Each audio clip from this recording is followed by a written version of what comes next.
por pessoas físicas. E ela define, a política define 3 instrumentos para implementar a logística reversa, né, que o poder público, em parceria ou não com o setor privado, pode estabelecer. O primeiro é a regulação direta, que daí é tradicional, uma coisa sem muita participação do setor privado, né? São as regras, as resoluções, as decisões. O instrumento do acordo setorial, que no caso dos eletroeletrônicos ainda não foi assinado, e também no painel anterior eles deram um pouco do diagnóstico de como está esse processo para a assinatura do acordo. E o termo de compromisso, que pode ser aplicado numa abrangência geográfica, por exemplo, menor do que a do acordo, como é o caso dos termos que a gente conhece, né, aqui do estado de São Paulo, de outros estados também. Então, no estado de São Paulo, a gente adotou uma estratégia, né, desde a publicação dessa Política Nacional de Resíduos Sólidos, uma estratégia de acelerar a implantação da logística reversa no Estado. A gente sabe que a logística reversa é uma mudança muito grande na legislação ambiental, no modus operandi do gerenciamento de resíduos, e ela tem todas as suas particularidades e desafios para ser implementada.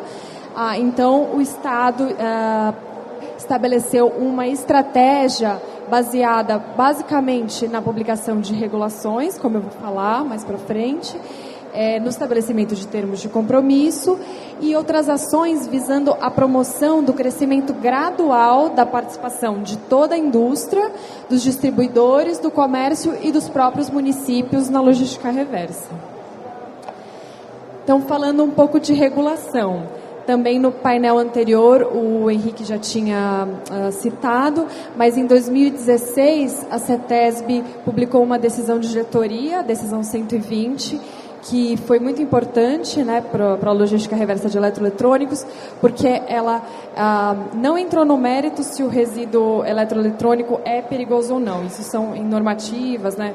Tem a ABNT 10.004, que estabelece os parâmetros para se definir se os resíduos são perigosos ou não. Mas ela estabelece que eles podem ser gerenciados como não perigosos, desde que eles não estejam desmontados, né? desde que não envolva a separação de seus componentes.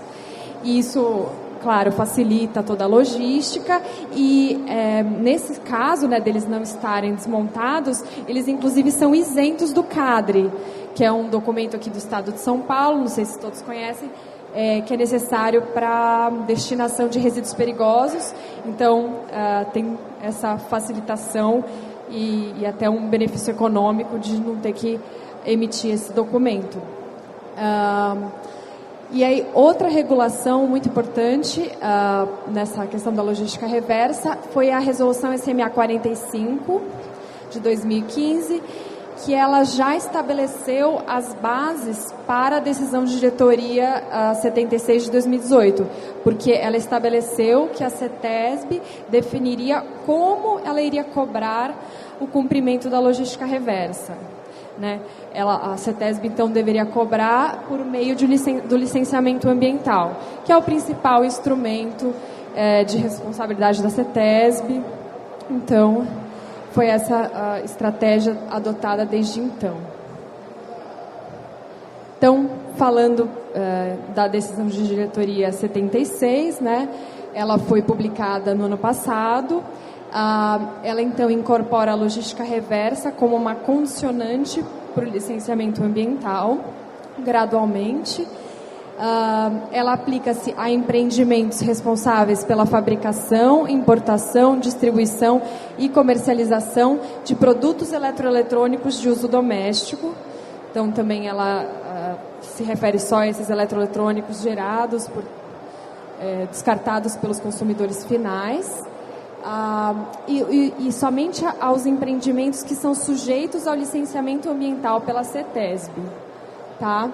e também define linhas de corte baseadas na área construída. Então, atualmente, a gente está cobrando os empreendimentos que tenham uma área construída maior do que 10 mil metros quadrados, para o caso do setor eletroeletrônico.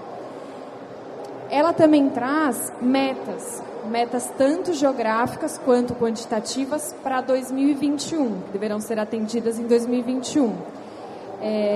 A quantitativa refere-se a uma coleta de 13% em relação aos produtos colocados no mercado por aquelas empresas no mesmo ano, e a implantação de pontos de entrega em 80% das cidades com mais de 80 mil habitantes, com um ponto de coleta a cada 25 mil habitantes. Então, essas metas foram baseadas no edital de chamamento...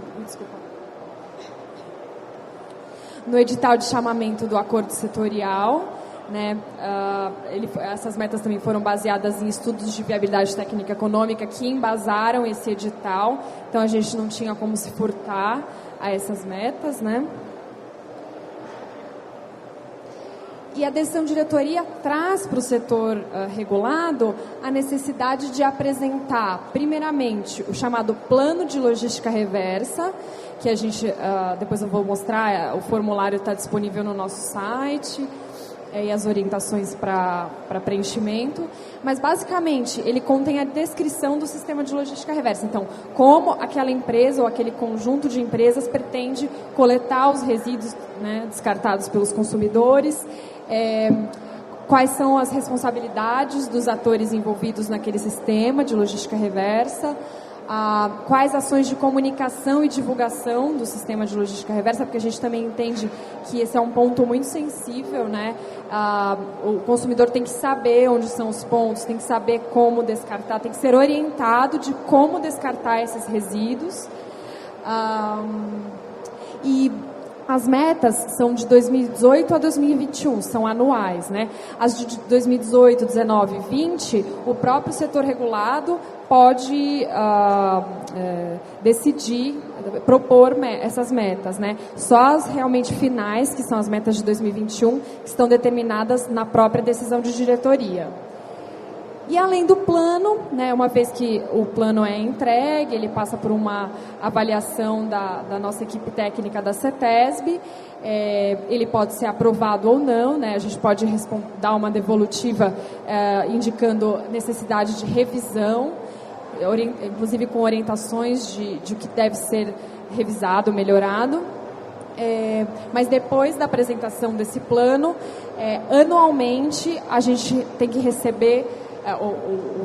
O setor regulado tem que apresentar o relatório anual de resultados, né, até 31 de março de cada ano.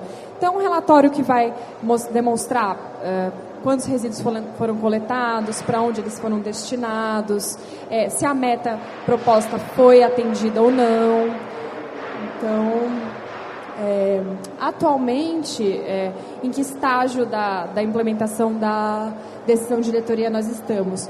Nós já recebemos todos os planos dessa primeira linha de corte, né, que eu falei que são empreendimentos acima de 10 mil metros quadrados.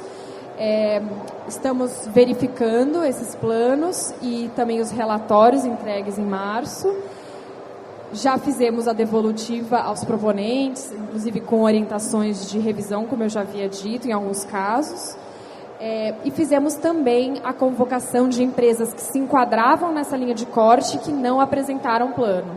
Né, a gente, de acordo com a nosso banco de dados, nós identificamos as empresas que não apresentaram o plano e deveriam ter apresentados e convocamos, né, enviamos cartas e também recebemos algumas denúncias, e a partir dessas denúncias também houve convocação de algumas outras empresas que não estavam cumprindo com a decisão de diretoria.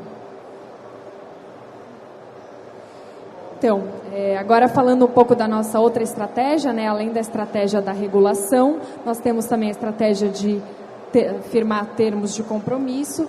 Então, nós temos o termo de compromisso aqui com a Green Electron, a Bini e a FEComércio, né, que é o sistema que atualmente está em operação, gerenciado pela Green Electron. Ele já expandiu bastante, né, o nosso termo de compromisso foi assinado em outubro de 2017 e começou com alguns pontos, poucas cidades, e agora eles apresentaram que já ultrapassaram 50 pontos, né? 60 pontos. Então, estamos também com metas crescentes. E aí até gostaria de falar dessa regra de equiparação, que é o decreto federal 9177 de 2017, que a gente entende que se aplica também aos termos de compromisso firmados em âmbito estadual. Então, ele estabelece que os fabricantes, importadores, distribuidores e comerciantes de produtos e embalagens objeto de logística reversa que não são signatários de acordo setorial ou termo de compromisso são obrigados a estruturar e implementar sistemas de logística reversa, consideradas as mesmas obrigações imputáveis aos signatários e aderentes dos termos de compromisso ou acordos setoriais. Então, de acordo com essa lei, de acordo com esse decreto, a gente entende que uma vez que é assinado um termo de compromisso, um acordo setorial, ele passa a valer as metas que estão ali estabelecidas, a divisão de responsabilidades, passa a valer para toda a cadeia envolvida. Então, gostaria de mostrar onde vocês encontram mais informações, né, sobre toda essa atuação da CETESB na logística reversa. Então, no site da CETESB, a gente vai aqui em resíduos sólidos, vai abrir a opção de logística reversa e aí vai aparecer essa página, que tem, então, informações gerais, informações sobre os planos de logística reversa, inclusive o modelo para download, as informações e também o modelo para o relatório anual, as informações sobre os termos de compromisso. Essa página, gente, é para todos os setores de logística reversa, não somente eletroeletrônicos, né? Tem agrotóxicos, tem embalagens. Então, nós temos também um glossário, né, de definições, links para as legislações e referências. Então, era isso. Estou à disposição para depois quem tiver perguntas. Agora, passo a vez para o nosso colega da Green Electro. Obrigada.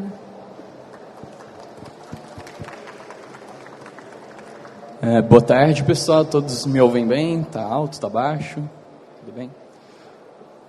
O vídeo. Bom, pessoal, eu vou complementar um pouco, obrigado, a palestra da Raíssa, que basicamente o tópico era trazer a decisão de diretoria, todos os regulamentos que o Estado de São Paulo adotou para a nossa operacionalização, que hoje está focada no Estado de São Paulo, mas falar um pouco mais sobre as perspectivas do lixo eletrônico hoje no mundo, tanto que é gerado, as diferenças entre sistemas formais, sistemas oficiais e não oficiais de logística reversa, que vai muito em linha com o cumprimento de termos de compromisso, cumprimento de acordo setorial, e a importância desses sistemas oficiais para a rastreabilidade desse resíduo.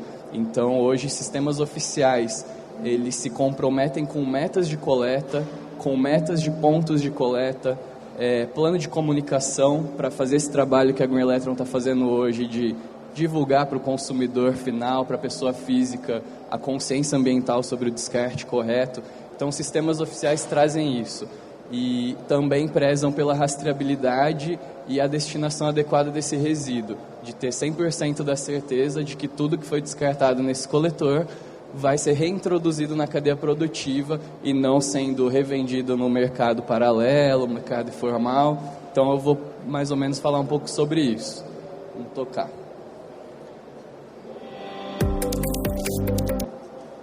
Não, o vídeo é depois. É no meio do slide. Desculpa, gente, um pequeno erro técnico. Bom, então eu trago aqui um panorama da geração do lixo eletrônico no mundo. Esse é um relatório da ONU, que foi lançado em 2017, chama The E-Waste Global Monitor. Então eles falam que em 2016 foi gerado 44,7 milhões de toneladas de lixo eletrônico no mundo, que isso é equivalente a 4.500 torres Eiffel. Então é um montante bem considerável. Aqui tem um gráfico que aponta a quantidade a tendência, né, desse lixo, quanto ele vai crescer ao longo dos anos e a estimativa por habitante. Eles também fazem referência a quanto é descartado em cada tipo de país, continente. Então, eles estimam que aqui no Brasil a gente descarta por ano cerca de 1,5 milhões de toneladas de lixo eletrônico por ano. Dentre esses dados, eles comentam também que apenas 20% desse resíduo, de todo o resíduo que é descartado no mundo, dos 44,7%, é coletado e destinado da forma correta. O outro restante, 80%, não se tem conhecimento sobre isso, não é documentado ou não se sabe para onde vai. E de que desses 80%, 7%, que é um pouquinho mais que o Brasil gera, é descartado no lixo comum. Então isso é algo muito preocupante hoje em dia, tanto pelo fato dos aterros sanitários que a gente tem, de estarem cada vez mais cheios. Então tudo isso que vai para o lixo comum acaba contribuindo para essa problemática que a gente tem hoje. Bom, o panorama do lixo eletrônico. Agora eu queria entrar um pouquinho sobre os caminhos do lixo eletrônico em diversos países. Na verdade, esse slide é uma referência da Holanda. Então, eles estimaram para onde que vai o lixo eletrônico.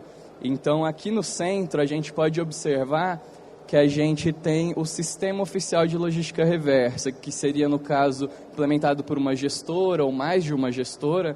É estimado que apenas 30% do lixo eletrônico gerado no país é encaminhado para o Sistema Oficial de Logística Reversa. Cerca de 80% ele possui caminhos diferentes, sendo que cerca de 20%, se não me engano aqui, é destinado em locais que não se sabe, como lixo comum, locais que não são corretos, ou então descartado, por exemplo, em pontos do varejo, pontos do município, desviados por um local que não seja reciclagem em si, mas que outros caminhos vão de fato para a reciclagem, mas por fora desses sistemas oficiais, que de fato existem sistemas que são corretos, promovem o descarte ambientalmente adequado, mas eles não são, digamos assim, contabilizados e não cumprem com a meta que, por exemplo, é estabelecida hoje pela DD 076. Então eu queria focar bem nisso, sobre a diferença entre sistemas oficiais e não oficiais. Eu queria saber se alguém já viu um tipo de site desse, ou até já, muitas empresas aqui eu acho que trabalham com lixo eletrônico, já receberam ligações de compra o sucata eletrônica, compra o lixo eletrônico. Estou vendo um pessoal ali fora banando a cabeça. Esse é o nosso dia a dia também. A gente recebe inúmeras ligações, inúmeros e-mails, visitas de pessoas, empresas que querem comprar esse lixo eletrônico. E a gente sabe, na realidade, principalmente a Green Electron, que opera um sistema hoje de 63 pontos de coleta, com recicladores homologados, que comprar lixo eletrônico, muito provavelmente, mas muito provavelmente ele não vai estar dando o destino correto para esse equipamento. Hoje, por experiência própria, a destinação adequada de 100% do resíduo, infelizmente hoje é só custo. Fazer uma gestão de, vamos supor aí no Brasil, quando tiver o acordo setorial implementado, 5.000 pontos de coleta em 400 municípios, falar em compra de resíduo é algo muito difícil de se acreditar. Então, sistemas que não são oficiais, ou então empresas que compactuam com isso, fazem leilão. A gente ouve muitos casos de empresas que leiloam seu lixo eletrônico para obter uma renda desse resíduo e acreditam que a empresa que está comprando vai dar a destinação correta. Pode ter casos à parte que a empresa de fato dê a destinação correta, mas a maioria dos casos a gente sabe que não, até por muitas das nossas associadas já passaram por isso. Então, em paralelo com esse assunto sobre sistemas informais, eu já quero trazer de cara aqui a responsabilidade legal que essas empresas têm. Então, a própria Política Nacional de Resíduos Sólidos que a Raíssa citou, no artigo 27, fala a seguinte frase: a contratação de serviços de coleta, armazenamento, transporte, transbordo, tratamento e destinação final de resíduos ou disposição final de rejeitos não isenta as pessoas físicas ou jurídicas da responsabilidade por danos que vierem a ser provocados pelo gerenciamento inadequado. Então, essas empresas estão correndo um sério risco de deixar na mão esse tipo de resíduo com empresas que não se tem a confiabilidade e a garantia da destinação correta. Então, o que um sistema oficial oferece para as empresas, no caso a Green Electron, para seus associados, é essa confiabilidade e a rastreabilidade, que é o que eu vou falar agora, mas na verdade eu vou passar... eu queria falar também para vocês, não sei se todos já estão sabendo, mas a Green Electron, acho que vocês mencionaram, né? A Green Electron fez um Facebook e um LinkedIn, onde a gente está tentando divulgar o trabalho, Facebook focado um pouco mais para o consumidor, para atingir as pessoas, e o LinkedIn para conscientizar as empresas sobre a importância dessa temática. E toda sexta-feira a gente lança um episódio que a gente chamou de webséries, que é o lixo eletrônico, mitos e verdades. E a gente explica tudo sobre lixo eletrônico. O que é logística reversa, o que é lixo eletrônico, o que pode descartar, o que não pode, qual que é a obrigação legal das empresas, qual que não é. E a gente vai estrear hoje o episódio 3. Queria convidar vocês para assistir com a gente. O Henrique falando aí. Que fala também sobre a obrigatoriedade legal das empresas em cumprirem com a política.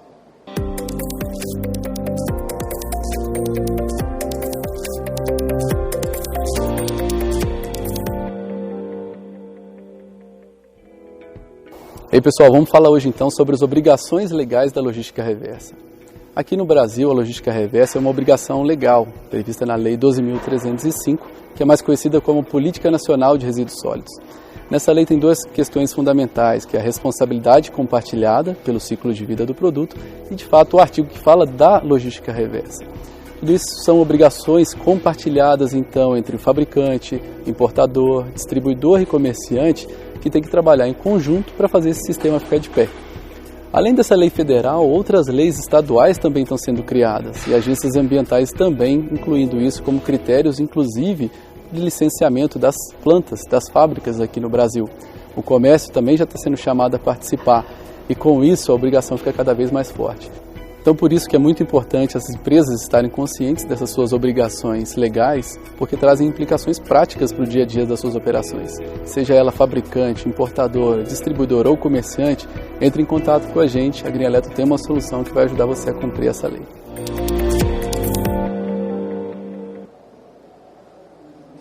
Bom, gente, esse é o episódio 3 da nossa websérie, Primeira Mão. Então, o que são sistemas oficiais? Mas o que você está falando, Gustavo? O que é um sistema oficial, o que é um sistema não oficial? Basicamente, a política nacional ela traz que, para se cumprir com a logística reversa, ela pode seguir 3 tipos de caminho. O primeiro caminho seria através de um decreto expedido pelo poder público, ou seja, o governo fala, logística reversa tem que ser feita assim, assim, assado, ponto, cumpra-se. Segunda forma, através de um termo de compromisso firmado entre o setor privado e o governo local, usa-se termo de compromisso muito a nível estadual. Não é fixo, pode-se fazer um termo de compromisso a nível federal, mas usualmente aplica-se a nível estadual. Hoje, a Green Electron possui um termo de compromisso com o Estado, com o governo do Estado, que no caso é a Secretaria de Meio Ambiente, e com o órgão ambiental que regulamenta, que é a CETESB, que a Raíssa acabou de falar. Ou a nível federal. A nível federal, o Henrique deu um panorama aqui já hoje sobre o acordo. Então, ele é firmado com o órgão ambiental do Estado, do país, no caso, o IBAMA, e o Ministério que regulamenta isso, que é o Ministério do Meio Ambiente. Então, para um sistema ser oficial, para cumprir com metas de coleta, metas de pontos de coleta, plano de comunicação, relatório de impacto socioambiental, enfim, uma série de coisas que o acordo traz, até o termo de compromisso mesmo, ele precisa ter relação com esses órgãos. E baseado nisso, eu queria apresentar um pouco da Green Electron, não tanto quanto a Ademir falou, mas mais a parte operacional de rastreabilidade, o que a gente garante para os associados da destinação desse resíduo. Então, basicamente, um dos meios que a gente pensou para garantir essa segurança para nossos associados e a rastreabilidade de ponta a ponta foi adquirir um software de gestão. Hoje a gente tem uma parceria com a empresa Care Solutions, que desenvolve software para uma série de tipo de negócio, logística reversa, tanto de resíduos, mas como de produtos mesmo, de assistências técnicas. E a gente criou esse sistema que é o Green Solution, que a gente nomeou. Então a gente faz todo o fluxo, tanto administrativo, que seria a parte de gestão de associados, gestão de pagamento, de mensalidades, entre outras coisas, como fluxo de operação em si, que no caso seriam as instalações de pontos de coleta, que são aqueles ali que estão no nosso stand, e a operação de fato, que seria o quê?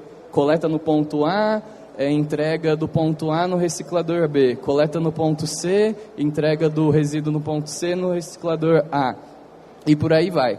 Então aqui, eu não vou abrir o sistema todo, mas só dei um print na tela para vocês entenderem o quão detalhista esse sistema e o quanto ele amarra as pontas. Então, para cada pedido de coleta, a gente gera uma ordem de serviço.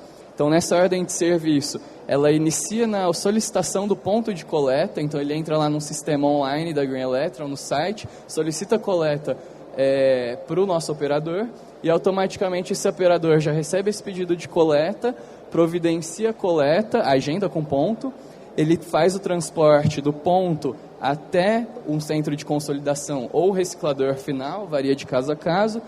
Uma vez no reciclador final, ele entra na triagem, então a Green Electron tem uma lista específica de triagens de tipos de equipamentos, como notebooks, celulares, desktops, enfim, impressoras. E após essa triagem, para a gente ter uma ideia do que está caindo, saber balancear sobre isso, tem a parte da destinação. E a parte da destinação é a mais importante que a Raíssa falou. Então, no plano de logística reversa e no relatório anual, a gente tem que mencionar para onde foi cada tipo de resíduo. Então, no caso, aqui, metal ferroso. Metal ferroso ele foi encaminhado para a empresa A numa quantidade equivalente a 50 toneladas, supondo um número. Então, para cada ordem de serviço, que é uma coleta, a gente tem essa segregação dos tipos de materiais que são destinados. E, além disso, aqui nesse caminhãozinho, para qual empresa foi encaminhada. Então, hoje a gente trabalha com 2 recicladores, e esses recicladores encaminham essas matérias-primas para empresas que recuperam esse tipo de material, como, por exemplo, a Umicore, que está aqui com a gente. E essa empresa, enfim, dá a destinação para esse resíduo, ou então reintroduz na cadeia produtiva de fato. Então, essa é o nível de rastreabilidade de detalhe que a gente chega. E, além disso, a gente tem para o associado um painel de operação que possibilita ele ver a qualquer momento como que está sendo esse processo de coleta, enfim, como que está sendo a gestão dos pontos, que vai mensurar todos os pontos que a Green Electron tem. Então, aqui no caso, eu selecionei o Shopping Eldorado, que, não sei se vocês sabem, é um dos pontos que mais arrecada lixo eletrônico disparado. Então, aqui ele está com um total de 10 mil quilos coletados até o momento, 10 toneladas.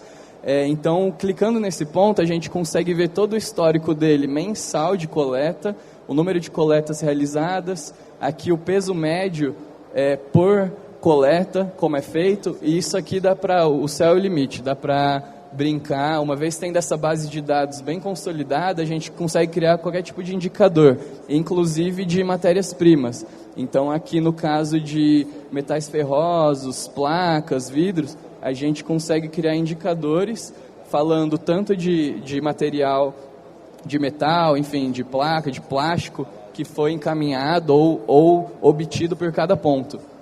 Então, esse é o nível de detalhe que a gente chega. E aqui também um outro painel de operação, mas um georreferenciamento dos pontos. Então, aqui a gente consegue ver todos os pontos que a gente tem instalado hoje, que se concentram no estado de São Paulo, e passando o cursor aqui no mapa, você consegue ver detalhado quanto que foi coletado nesse ponto. Eu selecionei Eldorado de novo, então já teve total de 22 coletas. Lá no Eldorado a gente tem 2 coletores do tamanho G, que é um coletor bem grande, de 2 metros por 2 metros. Tem 2, um do lado do outro, e a cada 15 dias ele enche. Então, a gente consegue ver esse tipo de detalhe. Aqui também tem a última data da coleta, quando foi realizada. Então, é isso que a Green Electron faz, é isso o serviço que a gente presta para as nossas associadas, para mostrar a importância disso e o que eu falei lá em cima, de confiar no parceiro, no reciclador homologado que você contrata. Então, acho que acaba aqui minha apresentação. Queria agradecer pela presença de todo mundo e acho que agora a gente vai para o painel para dúvidas, né? Obrigado, pessoal.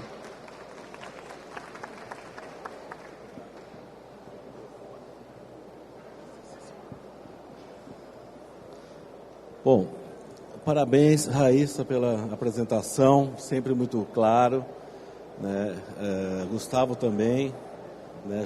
Além de ser um apresentador aqui, ele não quis mostrar o vídeo, né, que ele fala daquela série de vídeos. Nós já temos 10, no quarto. Então, nessa próxima semana, entrem lá no YouTube, tá? No canal da Green Electron.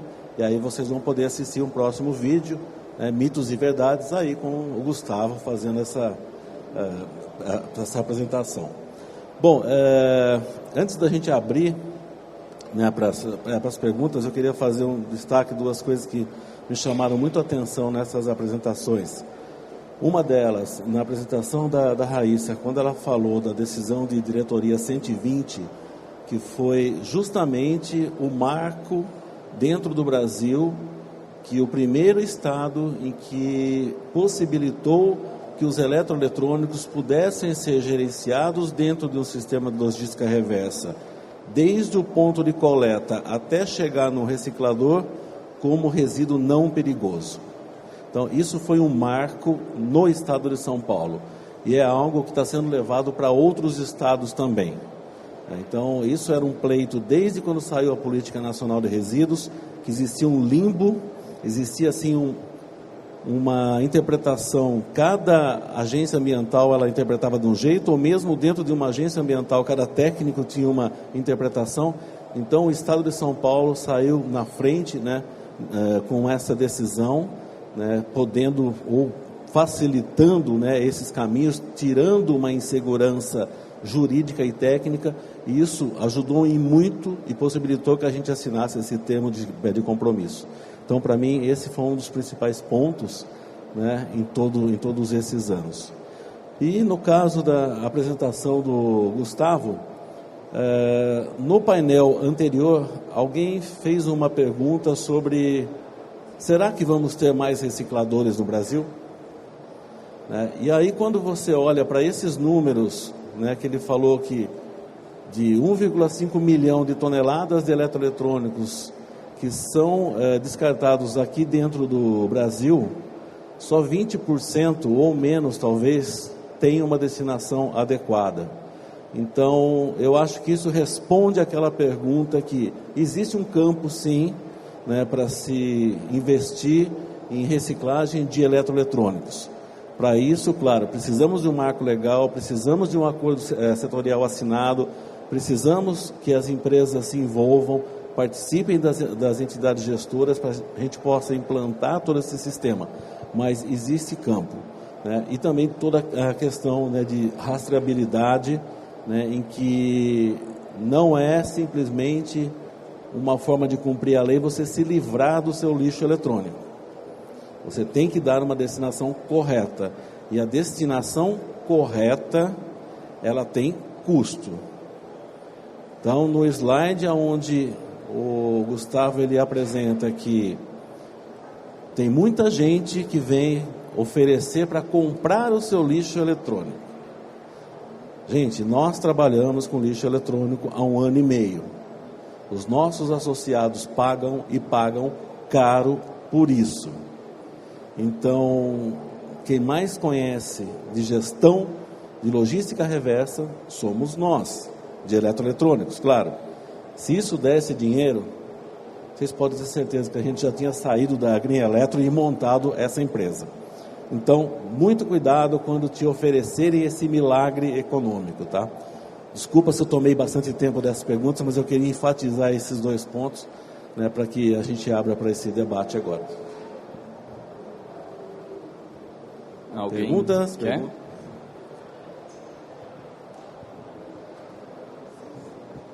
Boa tarde. Meu nome é Rogério, eu sou empresário do ramo de logística reversa. A gente está começando agora, mas muito mais na parte de consultoria. Aí, obviamente, a gente vai ter oportunidade aí para começar a fazer um trabalho com vocês também. Eu queria entender um pouquinho assim quando você fala em reintrodução da cadeia produtiva de alguns componentes daquilo que é arrecadado aí que a Green Electron recebe.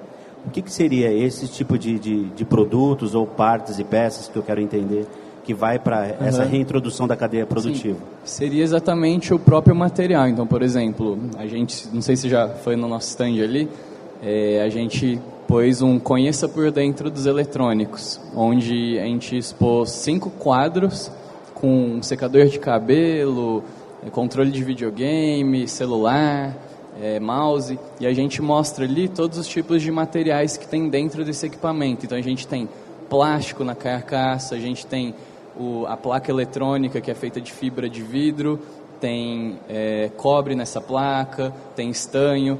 Então esses tipos de materiais, tem cobre nos fios, plástico também. As empresas que trabalham com a gente, elas separam esses materiais, segregam. Então, por exemplo, eles possuem uma máquina que você joga o fio lá e separa o cobre do plástico. Então ele pega o cobre, que está basicamente em matéria-prima, pega o plástico e tudo isso é reintroduzido na cadeia. O cobre, ele é reintroduzido para uma indústria que reaproveita o cobre. O plástico, um de nossos parceiros, recicla internamente esse plástico. Então ele é colocado numa extrusora onde é derretido, vira um plástico mais mole e depois ele é resfriado e vira um pallet, que é como se fosse um plástico novo, onde pode ser colocado numa injetora para criar novas formas, novos produtos. Ou então ser comercializado como matéria-prima reciclada, né, material secundário, para uma outra indústria que precisa de um plástico. Então, é nisso que eu falo. Então, cada tipo de material, com a sua especificidade, é encaminhado para uma cadeia produtiva que reaproveita esse material. Alguns viram eletrônicos novamente, como, por exemplo, essa empresa que recicla o plástico, ela vira carcaça de equipamentos eletrônicos, de novo. Alguns não necessariamente, alguns podem ser encaminhados para outra indústria que reaproveita esses metais ou até o plástico de uma forma diferente. Não sei se responde a pergunta. Respondeu. Eu entendo que isso aí acontece após a descaracterização do material. Isso. Mas vamos pegar um cenário, por exemplo, vamos pegar um mouse que ele tenha sido descartado, porém ele está em uso, ele pode ser reutilizado. Certo. Como é que é tratado isso? Porque eu acho que um dos princípios da Política Nacional de Resíduos Sólidos... Reutilização, e aí não deixa muito claro como reutilizar. Existe a reutilizar, como você acabou de explicar, Exato. Após uma descaracterização, que ele pode se transformar em um subproduto, uma matéria-prima. Sim. E existe também o produto, nesse caso, vamos pegar o mouse como exemplo, o que pode ser feito. E aí depois eu vou emendar uma pergunta também para a Raíssa. Esse até é a pauta do próximo painel, que é a economia circular. Um dos princípios da economia circular é a reutilização. É a primeira opção que se tem, é a reutilização do equipamento, onde se perde menos matéria-prima e se reaproveita o produto como um todo. Eu não sei se você já chegou aí alguns de nossos coletores, mas o que cai lá é só tranqueira, é literalmente uma lixeira. Então são equipamentos sem uso, que não tem condições de serem reaproveitados, quebrados, fios, cabos, partes, peças. De fato deve cair um ou outro que tem uma condição de ser reutilizado, mas hoje o critério que a Green Electron adotou, de acordo com as normas dos associados, é de reciclar 100% do que é utilizado. A gente não reutiliza por enquanto os nossos equipamentos descartados. Tudo é reciclado, destruído, até por questões de segurança de marca, por algumas exigências, e reintroduzido a matéria-prima, como eu falei antes. Então a gente ainda não trabalha com reuso. Bom, eu vou aproveitar que eu estou com o microfone e já vou fazer uma pergunta para a Raíssa também, eu encerro a minha parte, tá? Raíssa, tirando a parte de pilhas e baterias, que eu entendo que é resíduo classe 1, os demais resíduos eletrônicos, qual que é a real classificação dele? Então, os resíduos eletroeletrônicos abrangem uma vasta gama de produtos, né? Então, o critério para você definir se um produto é perigoso ou não é os ensaios que são descritos na norma ABNT 10.004, né? Então, se você faz o ensaio de acordo com a ABNT e os critérios demonstram que aquele resíduo se enquadra como resíduo perigoso, daí você tem já essa classificação. Então, isso vai depender do tipo de produto, né? Mas a gente entende que, em termos de risco, enquanto ele não está desmontado, enquanto ele assim tem as características próximas até do próprio produto, né? Ele tem as características mais próximas de um produto, que a gente chama até de produto pós-consumo, do que de um resíduo em si. O risco é pequeno, né? Então ele pode ser gerenciado como resíduo não perigoso, né? Então, se ele, por exemplo, se houver algum tipo de exposição na natureza, por ele estar ainda montado, com o seu conteúdo, digamos, perigoso encapsulado, né, protegido, ele pode ser gerenciado como não perigoso. Então, foi e aí, nesse caso, existe a obrigatoriedade do CADRE para destinar esse tipo de produto que ainda não virou resíduo antes de chegar na Green Electric? Isso, a ADD estabelece exatamente a isenção do CADRE. Não é necessário, né, quando o resíduo não está desmontado, a obtenção do CADRE. Tá.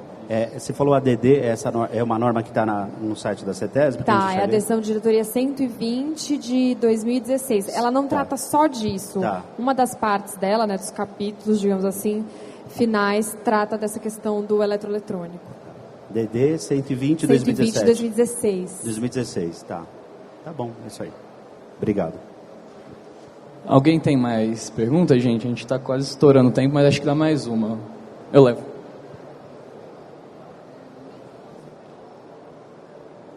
Obrigado. Meu nome é Marcos Pimentel e eu trabalho no Centro de Pesquisa Renato Ascher, do Ministério da Ciência e Tecnologia, e conheço a Ademir há muitos anos. A gente trabalha junto aí em vários lugares e queria parabenizar pelo trabalho da Green Electro, da Bini. Tinha uma pergunta, mais talvez para o Gustavo, para o Ademir, é o seguinte: a gente está prestes a finalmente regulamentar o acordo setorial das indústrias. O que vocês deslumbram para isso? Porque era um desejo nosso há muito tempo, né, de que isso acontecesse. A gente vê pela apresentação que o volume de resíduos tratados é muito pequeno perto do que existe. Tem que ser sério, né, porque é uma oportunidade de negócio. A gente viu isso no Japão com muita clareza. Tem que ser sério. Mas o que vocês deslumbram se realmente, a partir da assinatura desse acordo, o que acontece no mercado? Vai gerar realmente riqueza, emprego, enfim, coisas que de bom podemos estar prestes a ver aí nos próximos meses, né? A gente vislumbra exatamente o que você falou. A geração de emprego e de uma cadeia de reciclagem é muito maior do que a gente tem hoje. Hoje a gente conhece bastante várias empresas de reciclagem, é muito pequena comparado ao país, basicamente 80% está concentrado aqui em São Paulo, no Sudeste. Então a gente almeja essa disseminação pelo país, até por fins de operação mesmo, de logística. Ter recicladoras distribuídas no país facilita muito mais. Hoje o nosso custo operacional, 70% dele é logístico, trazer do ponto A até o ponto B. A reciclagem é 30%. Então imagina, uma vez que a gente tem 5.000 pontos e empresas todas em São Paulo, e trazer tudo de outros estados para São Paulo. Então eu acredito que com o acordo setorial, novos ramos, novos trabalhos vão surgir, até principalmente com a questão da economia circular, que vai ser a palestra do próximo painel. Então, novos tipos de emprego vão surgir com isso da indústria de recicladores. Não sei se a Ademir quer falar também alguma coisa. Bom, sou moderador agora desse painel, mas eu posso falar alguma coisa assim. Então, a gente está com essa expectativa muito grande, né, de assinar o acordo. Na verdade, acho que a gente já passou o tempo. Esse acordo já deveria estar assinado pelo menos há uns 2 ou 3 anos atrás, né, e agora estamos muito próximos mesmo. Tá? O texto já está pronto, já vai ser colocado em consulta pública possivelmente nessa segunda ou terça-feira, e aí a gente vai ter essa assinatura, acho que um mês. E com certeza, nascendo essa nova cadeia de logística reversa, que é uma cadeia que não existe, né, os números que a gente mostrou aqui, do quanto que é descartado, de qual o potencial que tem de lixo eletrônico, e 10, 15 ou 20% no máximo é dado uma destinação correta, vai haver sim a possibilidade de você ter uma cadeia nova, com novas empresas, com novos empregos. Então, a perspectiva é muito boa, sim. Tá? E para isso, a gente continua chamando as empresas à sua responsabilidade. Né? Nós mostramos aqui o slide da Green Electro, são 28 empresas de eletroeletrônico que são associadas, de um universo de centenas ou milhares de fabricantes ou importadores de eletroeletrônico dentro do país, que não estão fazendo nada. Portanto, assinado o acordo e a gente tendo uma fiscalização efetiva das agências ambientais, começando pelo IBAMA, em âmbito federal, CETESB, FEAM, em Minas e outras, né, também com uma atuação bastante forte do Ministério Público, cobrando as empresas a cumprirem com a sua obrigação, aí a coisa ela vai funcionar. Tá? Mas nós vamos precisar disso. Um acordo assinado e uma fiscalização bastante efetiva, bastante rígida. Senão, não vai acontecer. Acontecendo, a gente vai ter um aumento, claro. Eu queria aproveitar aqui, já que nós estamos próximos dessa assinatura do acordo, fazer uma referência ao André Saraiva. André, meu diretor do Departamento de Sustentabilidade, o meu mentor. Tá? Então, tudo que está acontecendo aqui é graças a esse cara, né, que desde do projeto de lei da Política Nacional de Resíduos, que ele já vinha atuando, e depois também como diretor da ABINE de Sustentabilidade, né, nos deu todo esse suporte.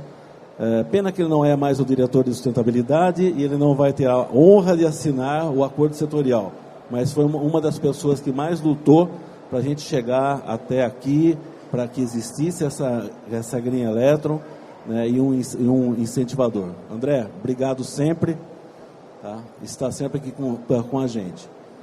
Bom, acho que acabou, a gente recebeu ali o recado, tá, que deu tempo, nós temos um outro painel, peço desculpas, tá, mas a gente vai estar aqui, eu estou aqui, o Gustavo, a Raíssa. Quem tiver perguntas, fiquem à vontade. A gente está aqui na Green Electron. Convido vocês a irem no stand também da Green, conhecer quem não conheceu ainda.